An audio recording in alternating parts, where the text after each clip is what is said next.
बकासूर अण्णा आले होते पुण्याला काय कामानिमित्त, पण आता रात्रीचे 2 वाजलेत अण्णा, आणि रात्रीचे 2 वाजता आता बकरे झोपलेलेत.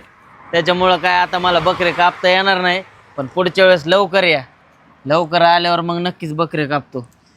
तू असं बोलून टाकरे करून टाकलास माझ्या समोर, पण आता माझ्या पोटाचं काय, आताडे सुद्धा माय बहिणीवर शिव्या द्यायलेत.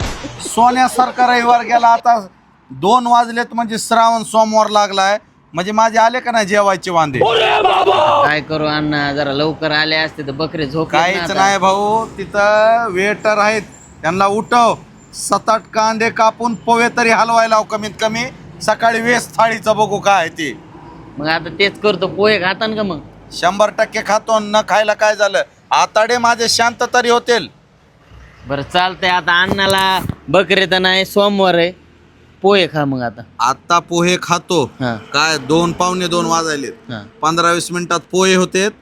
मस्त पैकी उद्याच्याला बोलून टाकरेची श्रावण स्पेशल थाळी व्हेजची द्यायची, रटावून कचकाटून जेवणार, रांजणगावच्या गणपतीचं दर्शन घेऊन नीट गावाला. चालतंय चालतंय. चला ओके.